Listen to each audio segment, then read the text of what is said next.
Af hverju eru til mismunandi blóðflokkar?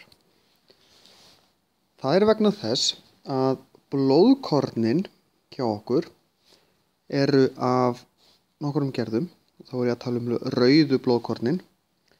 Það eru til mótefnavakar á rauðu blóðkornunum sem eru annað hvort svona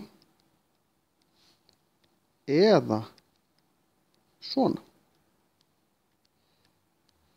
Og í raun líta þeir ekkert svona út, þeir eru bara af tveimur gerðum og ég teikna þær svona því þetta lýsir því á mjög lýsandi hátt hvernig þetta í raun virkar.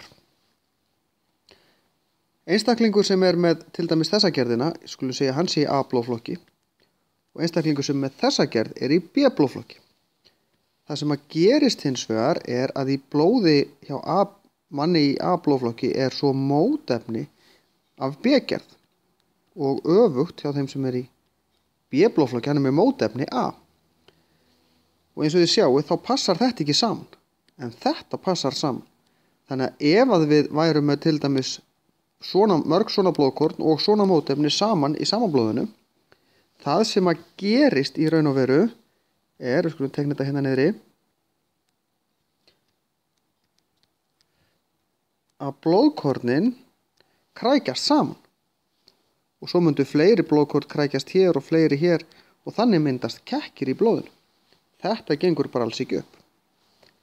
Þess vegna má aldrei gefa einstakling í A-blóðflokki B-blóð því að hann er með mótefni í blóðinu sem mattsar saman við mótefni sem er í A-blóðinu. En það eru til fleiri blóðflokkar. Það er til AB-blóðflokkur og hann er með báðar gerðirnar af mótefnavökum en engin mótefni. Síðan er það þeir sem er í O-blóðflokki. Þeir eru ekki með neina mótefnavaka á sínum blóðkornum en þeir eru með báðar gerðirnar af mótefni. Það eru til þessi 4 blóðflokkar. Þannig að einstaklingur í O-blóðflokki má gefa hverjum sem er blóð af því að þá er búið að fjarlægja mótefnin úr. Þessi blóðkort með að fara hvert sem er, þau tengjast engu. Þessi blóðkort hins vegar mega ekkert fara því að það er mótefni allstaðar annars staðar í öllum hinum 3 blóðflokkunum sem myndi festa þau saman. En einstaklingur í AB-blóðflokki má hins vegar fá hvaða blóð sem er, svo fremur sem þessi búið að taka mótefnin úr, því það er engin mótefni í blóðinu í honum. Þannig að það er alveg sama hvort hann fær svona blóðkort eða svona blóðkort, þau festast ekkert saman.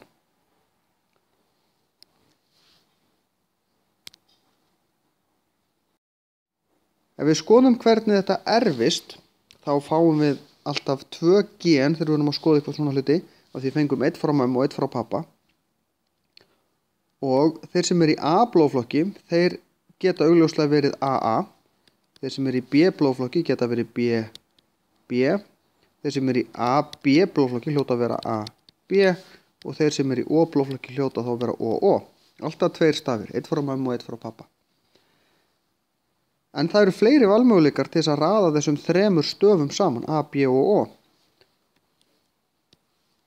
Og það er AO, það er hér, og BO sem er hér.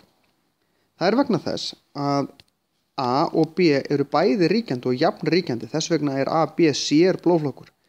En O er víkjandi, þess vegna er þessi einstaklingur og þessi einstaklingur með nákvæmlega eins blóðkorn.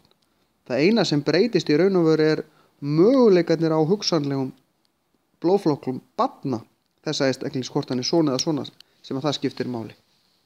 Og sama hér, þetta er nákvæmlega sami blóðflokkurinn, þetta er bæði A-blóðflokkur. Það er hægt að nota blóðflokka til dæmis í þegar þarf að velta fyrir sér hvort að einhver getur hugsanlega átt ákveðið barn. Við getum ekki sannað hvort að einhver á barn út frá blóðflokkagreiningu, við getum afsannað. Við getum séð að það er útilokað að þessi einstaklingur geti átt þetta barn út frá svona blóðflokkagreiningu.